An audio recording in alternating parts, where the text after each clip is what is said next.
আজকে ফিলিস্তিনের জমিনে সন্তানেরা মা কান্দে, কত গর্ভবতী মায়ের সন্তান পেট থেকে উড়ে এ মুসলমান কয়েকশো গজ দূরে যায় পড়ছে। মায়ের দেহ একদিকে, সন্তানের দেহ একদিকে।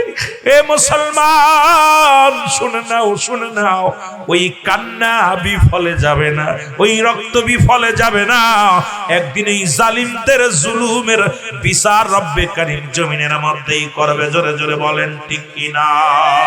এ যুবক, গোটা বিশ্ববাসী যখন বিপদের মুখে, মুসলিম নরনারী যখন রক্তের হোলি খেলা হয়, রব্বে কারীম কুমিল্লার জমিন থেকে জাকির মঞ্জিল কর্মী গুরু পায়জিত আজকের মাহফিল থেকে তোমার দরবারে ফরিয়াদ করি, আল্লাহ গোটা বিশ্বের মুসলমানদের তুমি হেফাজত করো।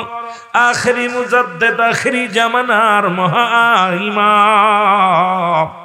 মহাকামেল আমার দয়াল বাবার সৈনিকেরা এখান থেকে প্রতিবাদ করি। আল্লাহ জালিমদের হাত থেকে মুসলমানদের রক্ষা করো। জোরে জোরে চিল্লায় বলা যাবে না মারহাবা? এরা মুসলমান, আমি আস্তে আস্তে আলোচনায় যাব ধীরে ধীরে। ফিলিস্তিন মুসলমান এমন একটা জাতি যেখানে মুসলিম জাতি। ইসরায়েল নাম শুনেছেন? ইসরায়েল ছিল একটা যাযাবরী, ইসরায়েল ছিল একটা সৈন্যছাড়া। যেমন বাংলাদেশের মধ্যে রোহিঙ্গা মিয়ানমার থেকে আসলো, আমরা যেমন তাদেরকে জায়গা দিয়েছি, তদ্রুপ ভাবে এক সময় নির্যাতিত নিপীড়িত ইসরায়েলের বংশরা তাদেরকে জায়গা দিয়েছিল মায়ের মানুষগুলো, দয়ার মানুষগুলো। কারণ মুসলিম নেতারা মুসলমানদের দিলে বড় মায়া। তখন ওই ফিলিস্তিনের জমিনে মুসলমান, ফিলিস্তিনের মুসলমান ইসরায়েলকে থাকার ব্যবস্থা, খাবার ব্যবস্থা, ঘুমানোর ব্যবস্থা, বসত ভিটা করে দিয়েছিল। তাদেরকে মানবতা দেখায়, মানবিক দৃষ্টি দিয়া আজকে মুসলমান, গোটা মুসলমান তাকায় দেখো সেই ফিলিস্তিনের জমিনকে ওই ইসরায়েলের জানোয়ারেরা ধূলিসাৎ করতে চায়। বড় কষ্ট লাগে রে মুসলমান। যাদেরকে বুকে ঠাঁই দিল, যাদেরকে নিজে না খেয়ে খাওয়াইলো, যাদেরকে নিজে না ঘুমায় ঘুম পাড়াইলো, যাদেরকে এত মায়া করলো, যাদের জন্য বসত বাড়ি ছেড়ে দিয়ে মুসলিম জাতি অন্যর জায়গা করে থাকার জায়গা করে দিল, আজকে তারাই মুসলমানদের উপরে নির্যাতন করে, মুসলমানদের নিপীড়িত করে, মুসলমানদের রক্ত নিয়ে খেলা করে। রব্বে কারীম এই মুসলিম জাতিকে তুমি রক্ষা করো। জোরে জোরে বলেন আমিন। এ আমার ভাইরা, আমার বন্ধুরা আমার, কারণ এ জীবন না, এমন একটা জীবন আসবে যে দেশে গেলে মানুষের মরণ, যে দেশে গেলে মানুষের হিসাব হয়, যে দেশে গেলে মানুষ আর কোনোদিন ফিরে আসে না, যে দেশে গেলে মানুষ আসা সম্ভব নয়, সেই দেশের যাত্রী আমরা রে মুসলমান।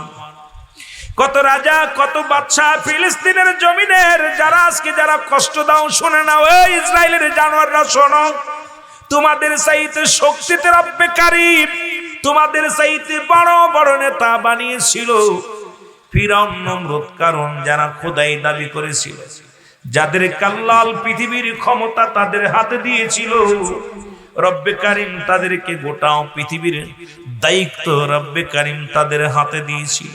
রব্বে কারীম তাদেরকে দুনিয়া থেকে বিদায় করে দিছে।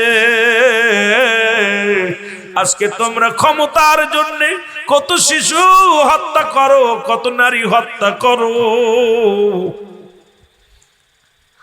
কত অবলা নারী, অবলা মানুষ, মাসুম বাচ্চার রক্ত নিয়ে খেলা করো। এই জমিনের মধ্যে আজকে মুসলিমের রক্ত পড়ে, তোমরাও দুনিয়ার মধ্যে থাকবা না। কারণ পৃথিবীর মধ্যে প্রতাপশালী বাদশা আল্লাহ বানিয়েছিল 4 জন ব্যক্তিকে, তাদের মধ্যে মুসলমানদের মধ্যে 2 জন, একজন নাম নবী সুলাইমান, পয়গম্বর সুলাইমান নবীকে আল্লাহ পাক এই পৃথিবীর মধ্যে বিশাল ধন সম্পদের, বাহাদুরি ধন সম্পদের মালিক বানিয়ে দিয়েছে। অর্ধ পৃথিবীর খলিফা বানিয়ে দিয়েছিল, আল্লাহ তারও দুনিয়া থেকে নিয়ে গেছে। আর একজন ব্যক্তি পৃথিবীর মধ্যে মুসলমান, আল্লাহ রাব্বুল আলামিন অল পৃথিবীর মধ্যে অর্ধ পৃথিবীর খলিফা বানিয়ে দিয়েছিল মুসলমান, যার নাম হলো বাদশা জুলকারনাইন। আল্লাহ তারও দুনিয়া থেকে বিদায় করে দিছে, কিচ্ছু নিয়ে যেতে পারে না, কিচ্ছু নিয়ে সম্ভব হবে না রে মুসলমান, শুনে নাও। এবং তোমাদের মতো ইহুদি, তোমাদের মতো খ্রিস্টান, তোমাদের মতো মুসলিম দুজন আল্লাহ ক্ষমতা দিয়েছিল, ও মুসলমান শুনে নাও। তাদের মধ্যে একজনের নাম হলো মুসলমান বাদশা নমরুদ। আল্লাহ তারে এত পাওয়ার, এত ক্ষমতা দান করেছিল, মিশরের বাদশা তারে বানায়া দিয়েছিল। আল্লাহ তারও দুনিয়া থেকে নিয়ে গেছে চিরস্থায়ী নয়। আর একজনের নাম বাদশা মুসলমান বুখতানসর। এই পৃথিবীর মধ্যে চারজন ব্যক্তিকে আল্লাহ প্রতাপশালী বাদশা বানিয়ে দিয়েছিল।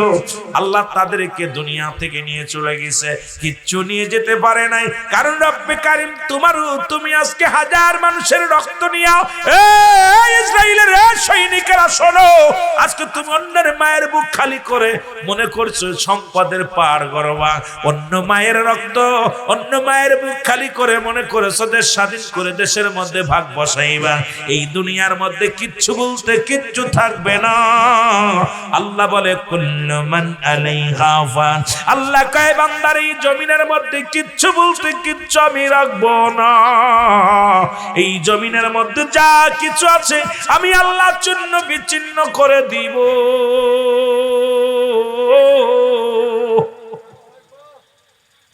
আল্লাহ কয় বান্দার এই জমিনটা আমি পুড়ায়া তামা বানায়া দিব। এই জমিনের মাটিগুলো পুড়ায়া তামা হয়ে যাবে।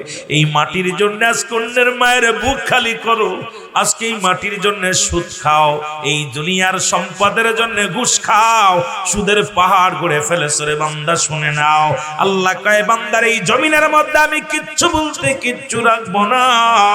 এই জমিনের মাটিগুলো পুড়ে তামা হয়ে যাবে। এই জমিনের মধ্যে যত পানি আছে সব পানিগুলো পুড়ে ছাই হয়ে যাবে। যেদিন কিচ্ছু বলতে কিচ্ছু থাকবে না, সেদিন থাকবে শুধু আমার আল্লাহ। আল্লাহ কয় সেদিন থাকবো আমি রাসূলের ভালোবাসা নিয়া। এ মুসলমান শুনে নাও, সুতরাং অন্যকে ঠগায়া তুমি পাহাড় পরিমাণ সম্পদ করলে কয়দিন খাবা? দুনিয়ার মধ্যে চিরস্থায়ী তুমি নয়, ক্ষণস্থায়ী হয়তো 50 বছর, 80 বছর, 100 বছরের জিন্দেগি কাটাইবা। এরপরে তোমার এই জিন্দেগির উপরে এমন রুলাস চলবে, এমন আযাব চলবে। কারণ এই দুনিয়ার মধ্যে ইনসাফ মাপির দুনিয়ার মধ্যে চলবে মুসলমান। কাউকে ঠগায় না, কাউকে কষ্ট দিও না। আজরাইল আলাইহিস সালাম সালাম দেয় হযরত মুসা আলাইহিস সালামের কাছে, সালাম দেয়, আসসালামু আলাইকুম নবী মুসা গো, আমি আপনার কাছে হাজির হয়ে গেলাম। মুসা নবী আলাইকুম আসসালাম, তুমি কে? বলে আমি আজরাইল। বলে আজরাইল রে তুমি কেন আসছো? বলে আমার নবী গো, রব্বুল আলামিন আমারে পাঠাইছে আপনাকে নিয়ে যাওয়ার জন্য। আপনি কখন যাবেন, কয়টা দিন আর থাকতে চান দুনিয়ার মধ্যে, এই সংবাদটা আমারে বলেন। যদি এখনই যেতে চান এখনই নিয়ে যাব, আর যদি আপনি থাকতে চান থাকতে পারেন গো নবী। নবী মুসা আলাইহিস সালাম ডাক দে কয় আজরাইল তুমি আমার কাছে আসছো, আমি জানতে চাই রে আজরাইল। আজরাইল শোনো, তুমি আমার কোন জায়গা দিয়ে ঢুকবা? বলে আজরাইল ডাক দে বলে হুজুর আপনার কোন জায়গা দিয়ে ঢুকবা? আমি ঢুকবো আপনার কি দিয়ে? আপনার মুখ দিয়া। আজরাইল কয় ও আজরাইল ডাক দে কয় নবী মুসা ডাক দে কয় আজরাইল তুমি কি জানো না আমার এই মুখটা দিয়া রব্বে কারীমের সঙ্গে আমি কথা বলেছি, আমার এই পবিত্র মুখ দিয়ে তোমারে ঢুকতে দিতে পারি না রে আজরাইল, এই পবিত্র মুখ দিয়ে তুমি ঢুকতে দেব না, সম্ভব নয়। কয় মুসা নবীরে ডাক দে আজরাইল হুজুর আপনার চোখ দিয়ে ঢুকবো। কয় আমার এই চোখ দিয়ে রব্বে কারীমের এই কুদরতি চেহারা আমি দেখছি রে, পর্দার আড়ালে রব্বে কারীমের সঙ্গে দিদার হয়েছে, সুতরাং এই চোখ দিয়ে আমি ঢুকতে দিতে পারবো না। কয় কান্দে ঢুকবো? কয় কান্দে আমি ঢুকতে দিব না, কারণ এই কান্দে আমি রব্বে কারীমের কথাগুলো শুনেছি। আমার আল্লাহ যখন কথা বলেছিল ওই কথাগুলো আমি কান্দে শ্রবণ করেছি, সুতরাং এই কান্দে আমি ঢুকতে দিব না। জোরে জোরে চিল্লায় বলা যাবে না মারহাবা। আরে কানা আজরাইল দাঁড়া আছে, রব্বে কারীম ডাকতে বলে আজরাইল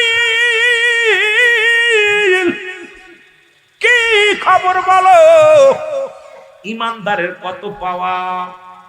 ইমানদার আপনারা এত কষ্ট করে জেগে জেগে নামাজ আদায় করেন, তাহাজ্জুদের নামাজ পড়েন, কুরবানি করেন, রোজা রাখছেন, হজ করেন, হালাল খান, ঈদে মাহফিলের ময়দানে বসেন, আপনাদের পাওয়ার আর ওই গান বাজনা করে বেড়ায় ময়দান, ওদের পাওয়ার এক নয়। ইমানদারের কত পাওয়ার, বিড়িখোর গাঁজাখোরদের পাওয়ার আর মদখোরদের পাওয়ার, ওই মুসলমান সুদখোর আর ঘুষখোর এদের পাওয়ার আর ইমানদারের পাওয়ার এক নয়। আরে মুসলমান, আল্লাহ কয় ইমানদারদের জন্য আমি রেখে দিলাম 8টা জান্নাত। আল্লাহ কয় দাতুনিল মুমিনিন, ওই মুমিনদের জন্য প্রস্তুতি করে রাখছে, একটা নয়, দুটি নয়, রব্বে কারিম 8টা জান্নাত। আর ওই গুলুমখোর ঘুষখোর সুদখোরদের জন্য আল্লাহ রাব্বুল আলামিন রেখে দিয়েছে দাতুনিল কাফিরিন। আল্লাহ কয় কাফের বেঈমান মুনাফিকদের জন্য আমি আল্লাহ প্রস্তুতি করে রাখছি 7টা জাহান্নাম। এর ঘুষখোরেরা শোন, এর সুদখোরেরা শোন রে বাবা, এর সুদখোর ঘুষখোর যারা আছিল, জিনাখোর যারা আছিল, মুনাফিক যারা আছিল, কাফের বেঈমান যারা আছিল, আল্লাহ রাব্বুল আলামিন তোদের জন্য রেখে দিয়েছে 7টা জাহান্নাম। কিডা কিডা জাহান্নামে যাবেন একটু হাত দুখানে তুলে দেখা। আজরাইল খবর কি রে? বলে রব্বে কারীম, তোমার নবী মুসার এত রাগী মানুষ, এত জোরে এক থাপ্পড় মেরেছে রে আল্লাহ। আরে আমি আজরাইল যদি দাঁড়ায় থাকতাম শেষ হয়ে যাইতাম। রব্বে কারীম আমার চোখ দুটি এখন গেছে অন্ধ হয়ে দাঁড়ায় আছে। আল্লাহ কায় তাড়াতাড়ি আয়, পৃথিবীর মধ্যে যত পয়গম্বর আমি পাঠাইলাম এর মধ্যে আমার মুসা নবী একটু রাগান্বিত বেশি। সুবহানাল্লাহ বলেন। কারণ মুসা নবী আপনার ছিল পুতলা ছিল। যখন নবুয়তি দেন মুসা নবীর, ওই যে আপনার ফিরাউনের বাড়ি যখন লালন পালন হয়েছিল, ছোট্টবেলার ইতিহাসটা এটা নিয়ে আলোচনা করতে গেলে এত লম্বা আলোচনা যত তাড়াতাড়ি শেষ করা যায়। তখন ফিরাউনের বিবি আসিয়া, তখন তো ওই মুসারে টের পেয়ে গেছে মুসা আলাইহিস সালাম আল্লাহর পয়গম্বর। তখন ফিরাউন পরীক্ষা করার জন্য একটা পাতিলের মধ্যে আগুন আর একটা পাতিলের মধ্যে দিয়েছিল ফুল বা স্বর্ণ। তারপর বিবি মুসা আলাইহিস সালাম হবে। আসিয়া কয় স্বামী আপনি এই ছোট বালকটারে ভয় পান, কারণ মুসা আলাইহিস সালাম ছোট্ট মানুষ, দুলনার ভিতর থেকে এত জোরে এক থাপ্পড় মারছে ফিরাউনের, আর মুখের ভিতর 5টা আঙ্গুলে ছাপ বসে গেছে। সুবহানাল্লাহ বলেন। ফিরাউন কয় মুসা, আসিয়া এটাই হবে, এটাই আমার শত্রু। কারণ পাগল হয়েছিল, ছোট্ট মানুষ বলে কয় মুসা আলাইহিস সালাম খেলা করতেছিল দুলনার মধ্যে, সুন্দর চেহারা, দেখতে শুনতে ভালো, আর দেখবেন ভালো ছেলে মেয়ে দেখলে সবাই একটু আদর করতে মন চায়। মুসা আলাইহিস সালামের দেখা ফিরাউন একটু আদর করতে গেছে, চুমা দিতে গেছে। আর ফিরাউন যেই চুমা দিতে কবি অপবিত্র মুখ, আর মুসা আলাইহিস সালাম থাপ্পড় মেরেছে, বিয়াদব তুই কোন মুখে থাপ্পড় দিস, আমার চুমা দিতে আছে, এক থাপ্পড় মারছে। থাপ্পড় খায় ফিরাউন তো ঘুরা পড়ে গেছে, কয় আসিয়ারে সর্বনাশ। এই কথা যদি মানুষ জেনে যায়, হামান রে হামান তাড়াতাড়ি ঠেকা তোর আমার স্বামীর ঠেকা, এইটা যদি মানুষ জানিয়ে যায় যে ওই বাচ্চা ছেলে মারছে, তাহলে ওনার ওই খোদাগিরি ছুটে যাবে, মানুষ ওনার মানবে না। যা হইছে চেপে যান, আর দরকার নেই কারোর বলা। না রে বিবি, আমার সন্দেহ হয় এটা মনে হয় মুসা। সুবহানাল্লাহ কইতে ছোটবেলায় টের পাইছে ফিরাউন। দেখছেন নি কার ঘরে কারো মানুষ করে, কার ঘরে কারো লালন পালন করে আল্লাহ। আল্লাহ সব পারে, যেটা বলেন ঠিক কিনা? সব ক্ষমতার মালিক কে? কিঞ্চিত পরিমাণ বিশ্বাস যদি না হয় আপনার ঈমান চলে যাবে। সব ক্ষমতার মালিক কে? কোন জনগণ কোন ক্ষমতার মালিক না, সব মালিক কে? আরো যারা বলেন কে? ঈমান যেন থাকে। এটা মুসা আলাইহিস সালাম, ওই দিন মুসা আলাইহিস সালাম যখন আগুনের ভিতরে হাত দিয়ে আগুন ধইরা গালে দিয়েছে, জিহ্বা পুড়ে গেছিল, তুতলা ছিল। তখন বড় হয়ে যখন নবুয়াতি পায়, তখন আল্লাহর কাছে দরখাস্ত করে, আল্লাহ আমার তুতলা ভালো করে দাও, না হলে আমার ভাই ছোট ভাই হারুনকে নবুয়াতি দাও। একসঙ্গে দুজন নবী নবুয়াতি পেয়েছিল, একজন হলো হযরত মুসা আলাইহিস সালাম, তার ভাই ছোট ভাই হারুন আলাইহিস সালাম, দুজনকে নবুয়াতি দিয়েছিল। সুবহানাল্লাহ বলেন না? আরো জোরে, আরো জোরে। অনেকে আপনারা জানেন না, দুই ভাইকে একসাথে দুজন নবী একবারে পাঠান নাই রব্বে কারীম, একসাথে দুজনকে নবুয়াতি দিয়েছে। সেটা হলো হযরত হারুন আলাইহিস সালাম আর হযরত মুসা আলাইহিস সালাম। জোরে বলেন না মারহাবা। আল্লাহ কয় তো তুতলাগিরি যদি সেরে যায় তাহলে তো মানুষ ইতিহাস মানুষ ভুলে যাবে। এইজন্য তোমার আমি তুতলা রাখলাম, প্রয়োজন হলে তোমার বাইরে নবুয়াতি দিলাম। এটা একটা হাকিকত আছে যে মানুষ জানতে পারে যে মুসা আলাইহিস সালাম জিহ্বা পুড়েছিল ছোটবেলা। এই ফিরাউনের আমার বাবারা, এবার ওই ফিরাউনের মৃত্যু হয়েছে কিরকম জানেন? মুসা আলাইহিস সালামের দাবড় খেয়ে হয়েছিল। এই ইতিহাসটা বললে আবার অনেকের গায়ে পড়ে যাবে। মুসা আলাইহিস সালাম একটা মুজিজার লাঠি ছিল, অনেক ওয়াজ তো বাবা কেমনে শেষ করবো বুঝি না। তা মুসা আলাইহিস সালাম যে একটা লাঠি আল্লাহ দান করেছিল, যেটা আপনার নদীর মধ্যে ফেলে রাস্তা হয়ে যেত, জমিনে ফেললে সাপ হয়ে যেত, গাছের পাতা পড়তো, অনেক ইতিহাস। তো মুসা আলাইহিস সালাম যখন ওই ফিরাউন যখন দাবড় দিছে, মুসা আলাইহিস সালাম দৌড়ায় যে নীল নদী পার হয়েছে। পার হওয়ার পর মুসা আলাইহিস সালাম যখন পার হয়ে গেছে, আপনার এই সময় ফিরাউন আইছে, আয়া দেখেন নীল দরিয়ার মধ্যে আপনার ওই নদীর মধ্যে রাস্তা হয়ে গেছে, ওনার ঘোড়া দাঁড়ায় রয়েছে। তখন আল্লাহ রাব্বুল আলামিন ওরা ডুবায় মারবে, এই জন্য কি করলেন, একটা মহিলা ঘোড়া বানায় দিচ্ছে, মেদি ঘোড়া। কথা বুঝেন? আমরা তো খালি মহিলাদের পাশ দৌড়াদৌড়ি করি ভাই, এমন কইলে আবার হুজুর কোন হুজুর মনে হয় কোন দলের লোক, বিপদ, সাবধান। খালি মহিলাদের পাশ দৌড়াই, একটা মেদনি ঘোড়া বানায় দিছে। আর ফিরাউনের ঘোড়াটা ছিল পুরুষ ঘোড়া। যেই ওই মেদনি ঘোড়াটা দেখা ফিরাউনের ঘোড়া চড়া মারছে, লাফ মারছে, আর একবারে যে মাঝখানে যে ডুবে মরছে। কথা বুঝেন? অনেক ইতিহাস যদি সময় পাই একদিন, খুব মজার ইতিহাস, এখানে তাফসীর করে আলোচনা করলে এত মজা পাবেন, শুধু মজার আলোচনা। আমার ভাইরা, যেটা বলতেছিলাম, আজরাইল আলাইহিস সালাম যে দাঁড়ায় আছে আল্লাহর দরবারে, আল্লাহ বলে আজরাইল খবর কি? আল্লাহ জানতো আনতে পারি নাই, আর অবস্থা খুব খারাপ, চোখ দুইটা দিছে কানা পিনা। আল্লাহ কইতেছে ঠিক আছে, যেহেতু আমার নবী তোমার চোখ দুইটা মাইরা কানা করে দাও, আমার কুদরতে হাত দিয়ে তোমার ভালো করে দিলাম। রব্বুল আলামিন হযরত মুসা আলাইহিস সালামের দিকে মায়ার নজরে তাকায়, চোখ দুইটা ভালো হয়ে গেছে। সুবহানাল্লাহ বলেন। আরো জোরে, আরো জোরে। যখন চোখ দুইটা ভালো হয়ে গেছে, আজরাইল আল্লাহ আমারে হুকুম দেন এখনই যাবো জানাতে। আল্লাহ কে আজরাইল পাগলামি করো না, দাঁড়াও, কারণ আমার মুসা আমার গোলামি করে, আর গোলামের অনেক পাওয়ার, এই বান্দার বড় অনেক পাওয়ার। যে রোজা রাখছে, নামাজ আদায় করছে, হালাল খাদ্য খেয়েছে, এদের পাওয়ার অনেক। আমার বাবারা, সাধারণ পাবলিকের পাওয়ার আর আপনাদের পাওয়ার এক না। যারা বসে আছেন এই মাটির মধ্যে, জমিনের মধ্যে, আপনাদের পাওয়ার এক না। মুসা আলাইহিস সালাম এদিক আল্লাহ রাব্বুল আলামিন বলতেছে মুসা আলাইহিস সালামকে ডাক দে, যায়, হে মুসা বন্ধু, তুমি কতদিন থাকতে চাও? দুনিয়ার মধ্যে যতদিন তুমি মন চায় তারপরে থাকতে পারো। একটা বকরির বা একটা ছাগলের গায়ে, একটা গরুর গায়ে যত পশম আছে, এত পর্যন্ত আয়াত করে দিব, বলো তুমি কতদিন বাঁচবা? মুসা আলাইহিস সালাম বলে, আল্লাহ তারপরে কি হবে? তারপরে মরা লাগবে। এই ইসরাঈলরা শোন, ভালো করে শুনে নিস, ইসরায়েলের দালালেরা, এই কাফের বেঈমানেরা, যারা ঘুষখোর সুদখোর আছেন, শোনেন। মুসা আলাইহিস সালামকে আল্লাহ বলতেছে তুমি কতদিন বাঁচতে চাও? কতদিন? কয় তারপরে কি হবে? কয় মৃত্যু হবে। কাল্লা, আর তারপরেও যদি মরতে হয় তাহলে বাঁচি থেকে লাভ কি? তারপরেও যদি মৃত্যু হয়ে যায়, হয়তো 50 বছর 100 বছর আমার হায়াত দিলেন, তারপরে মৃত্যু হলো, তাহলে আমার তো মরাই লাগতেছে। কষ্ট করে কিডা কামাই করবে আর কিডা ইবাদত বন্দি করবে? ওসেত আমারে নিয়ে যাও। নেওয়ার আগে আমার একটা দাবি, তোমার সঙ্গে আর একবার শেষবার একটু দিদার করতে চাই। জোরে বলেন না সুবহানাল্লাহ।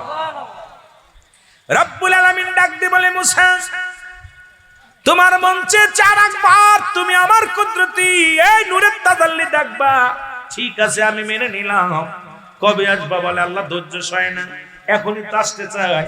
ইমানদার যত শীতের মধ্যে আজান পড়ে মসজিদে চলে যায়, না খেয়ে থাকে, হারাম খায় না, সুদের মধ্যে জড়িত না, ঘুষের মধ্যে জড়িত না, ইমানদার জীবন দিতে রাজি আছে, ইমান দিতে রাজি নয়।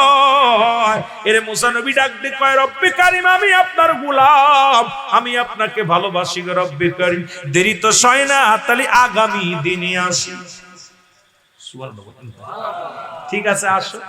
মুসা আলাইহিস সালাম একটা লাঠি বর করে টুকটুক করে উঠছে উপরে।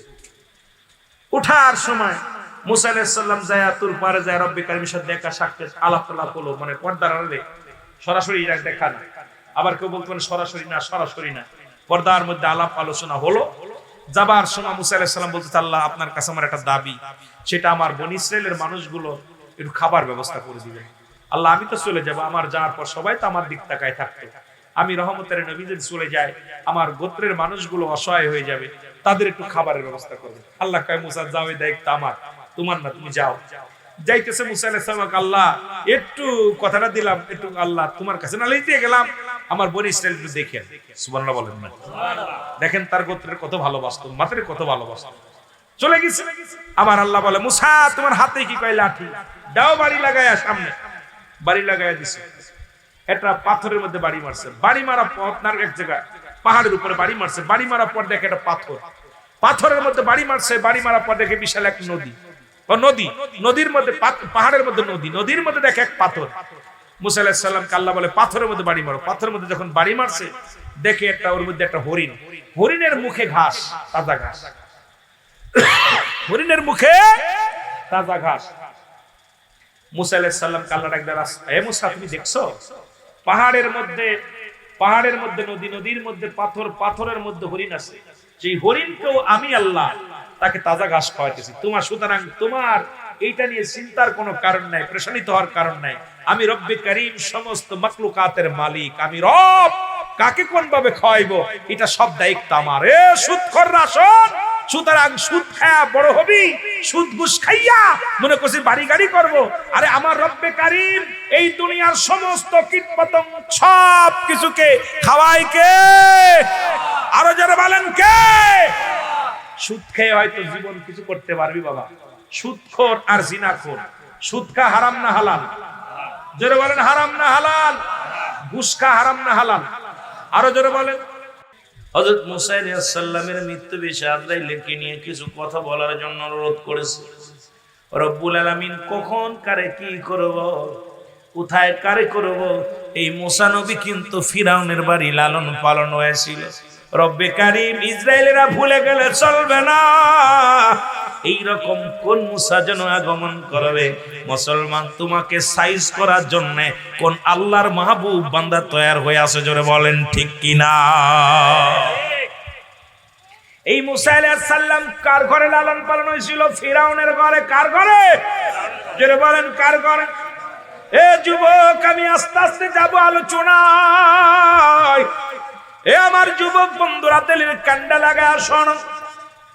খবর পড়লো, মসজিদের মধ্যে খবর আসলো, তৎকালীন জামানায় যেমন এখন খবর আছে, ফিলিস্তিনের জমিনে যুদ্ধ শুরু হয়েছে। আমরা মুসলমান, আমাদেরকে যদি ভিসা দেয়, যদি আমি চাই মাননীয় যারা আছেন বর্তমান, যারা দেশ পরিচালনা আছেন, দয়া করে একটা ভিসা আমাদের দিয়া দেন। কারণ একবার আমাদের যাওয়ার সুযোগ করে দেন। আমরা বাঁচতে চাই না, কারণ ওই মুসলিম নরনারীর পাশে দাঁড়ায় জীবন দিতে চায়। যারা আল্লাহু আকবার বলে যে শিশুরা ক্ষুধার যন্ত্রণায় কাঁদে রে,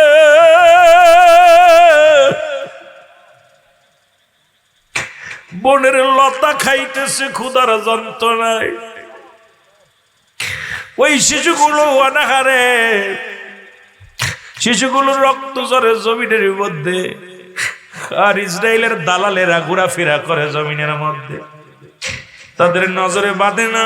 হে মুসলমান শোনো, ওই রকম মুনাফিক তো তৎকালীন জামানায় ছিল। আল্লাহ কমিনান নাস, মানুষের মধ্যে মায়াকুলু, তারা বলবে আমান্না, তার ঈমান আনছে বিল্লাহি, আল্লাহর প্রতি, আখিরাতের প্রতি বিশ্বাস স্থাপন করছে।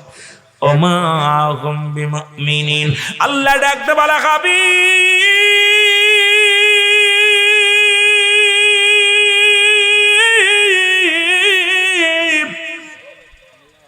আপনার কদমের মধ্যে একদল বেঈমান আছে, মুনাফিক আছে। আব্দুল্লাহ ইবনে উবাই নবীর সাহাবী ছিল গো, আমার রাসূলুল্লাহকে মারা ষড়যন্ত্র করেছিল।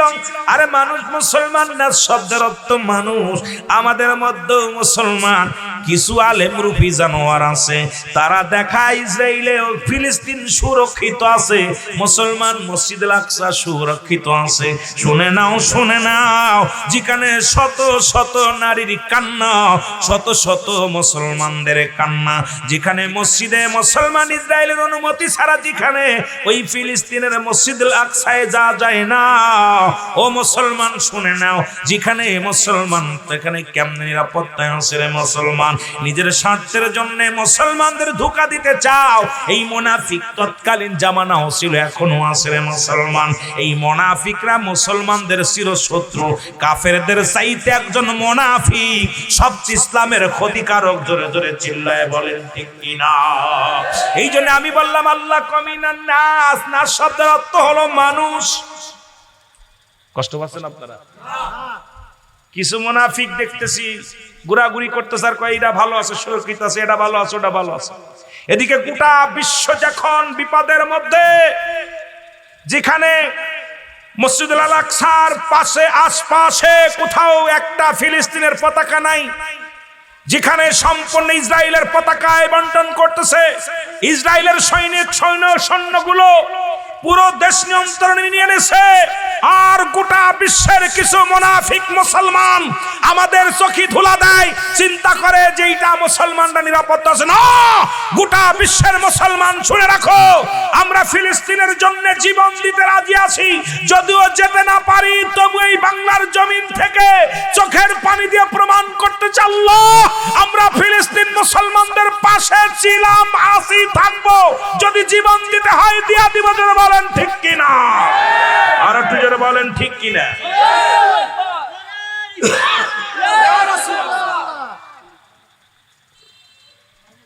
কষ্ট পাইলাম, এই সমস্ত কথাগুলো বলতে গেলে কষ্ট হয়।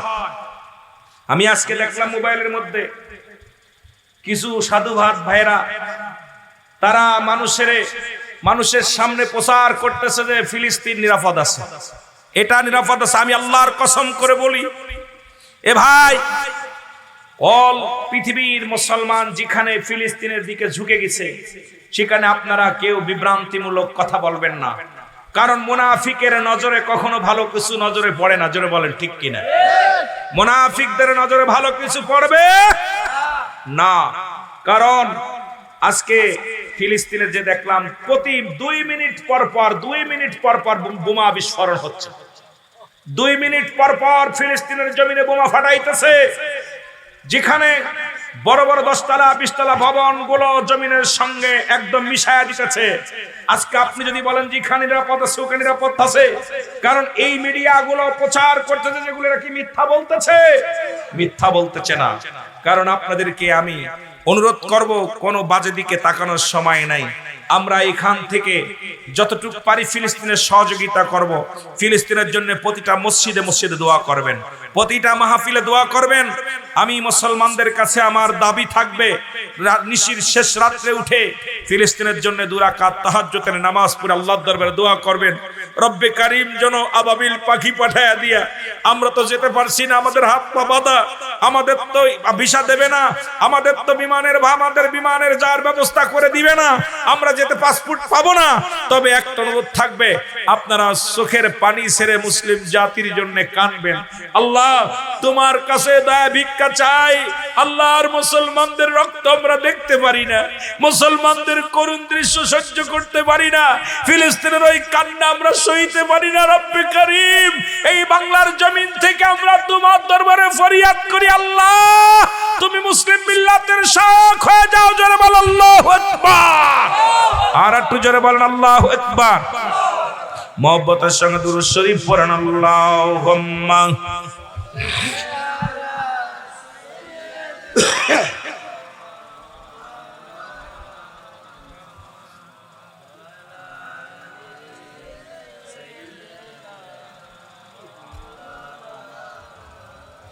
নাই তো কোনো আশা, বন্ধ মুখের ভাষা, চারিদিকে দেখি শুধুই অন্ধকার, চারিদিকে দেখি শুধুই।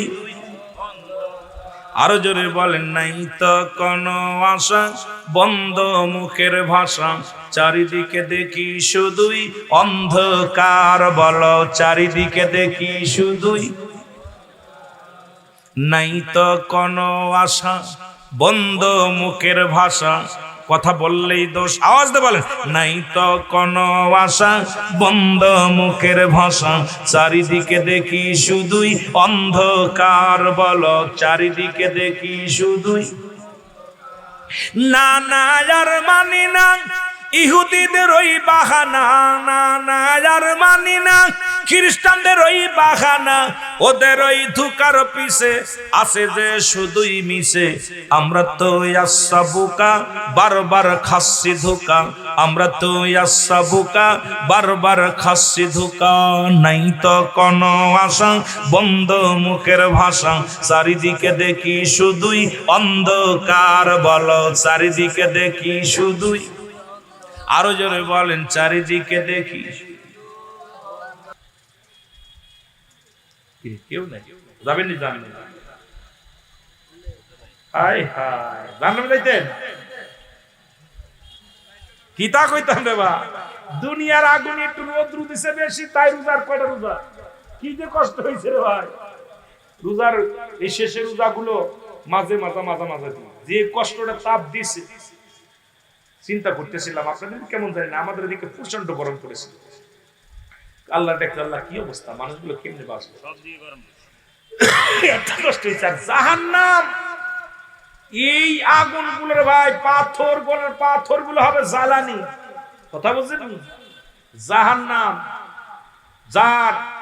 জাহান্নাম হবে 70,000 আপনার 70,000 ফেরেশতা জাহান্নামের একটা রশির মধ্যে 70,000 রশি লাগানো থাকবে একটা জাহান্নামে, আর একটা রশি ধরে টানবে 70,000 ফেরেশতারা, টেনে হিসড়ে নিয়ে আসবে। জাহান্নামটা কত বড়, আর এর মধ্যে মানুষে ফেলবো, এই মানুষগুলোর একবার ফেললে অবস্থা খারাপ, কথা বুঝছেন?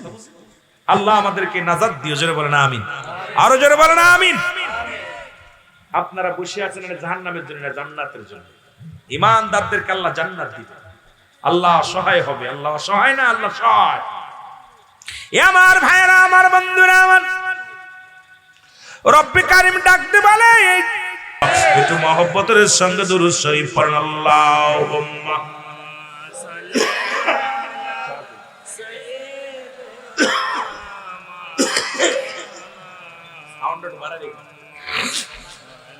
ওয়ালা ইয়ালি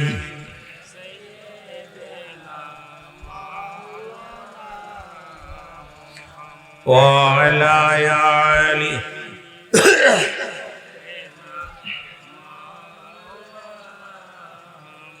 জাগো জাগো মুসলিম বাহিনী, ডুবে যায় ইসলামী পতাকা। জাগো জাগো মুসলিম বাহিনী, ডুবে যায় ইসলামী পতাকা। খোদার কুরআন মানে না যারা, খোদার বিধান মানে না যারা, তারা আবার কেমনে হয় মুসলমান? ওরাই তো নাস্তিকের দালাল, ওরাই তো ইসরাইলেরই দালাল, ওরাই তো খ্রিস্টানেরই দালাল। জাগো জাগো জাগো মুসলিম বাহিনী, ডুবে যায় ইসলামী পতাকা। বলো ডুবে যায় ইসলামী। একটু মহব্বতের সঙ্গে জিহাদি গজল বলেন। জাগো জাগো জাগো মুসলিম বাহিনী, ডুবে যায় ইসলামী পতাকা। বলো ডুবে যায়। আনাদাই ওরা যত মুসলিম কান্ট্রি আছে, হানাদাই মুসলিম যত কান্ট্রি আছে, ওরা নিতে চায় আজ বিশ্বটাকে নিজের করে নিজের মুঠুতে। হবে না হবে না হবে না আজ কাম, জেগেছে ইমানদারি মুসলমান, জেগেছে জেগেছে বিশ্বের ইমানদারি মুসলমান। জাগো জাগো জাগো মুসলিম বাহিনী, ডুবে যায় ইসলামী পতাকা। বলো ডুবে যায়। আরো জোরে বলেন। জাগো জাগো জাগো মুসলিম বাহিনী, ডুবে যায় ইসলামী পতাকা। বলো ডুবে যায়। নামে তারা বলে আমরা মুসলমান, শত শত শত নারীর আহাজার শোনে না, হয় না তাদের এই গান। পাপিষ্ঠ শয়তান তারা, পাপিষ্ঠ শয়তান। ওরা হয় কেমনে মুসলমান, ওরা হয় কেমনে মুসলমান? জাগো জাগো জাগো মুসলিম বাহিনী, ডুবে যায় ইসলামী পতাকা। বলো ডুবে যায়। চারিদিকে দিছে নারা ইহুদি সমাজ, করতে চাই ইসলাম তসনস। চারিদিকে দেশে নারা কাফের সমাজ, করতে চাই তারা ইসলাম তসনস। হবে না তাদেরই কাম, হবে না তাদেরই কাম। বাংলাদেশে আছে সত্য ইসলাম, বাংলাদেশে আছে অলি ইসলাম, অলিদের ইসলাম। জাগো জাগো জাগো মুসলিম বাহিনী, ডুবে যায় ইসলামী পতাকা, বলো ডুবে যায় ইসলামী। আরো জোরে বলেন, জাগো জাগো জাগো হে মুসলিম বাহিনী, ডুবে যায় ইসলামী পতাকা, বলো ডুবে যায় ইসলামী পতাকা। লা ইলাহা, জোরে জোরে,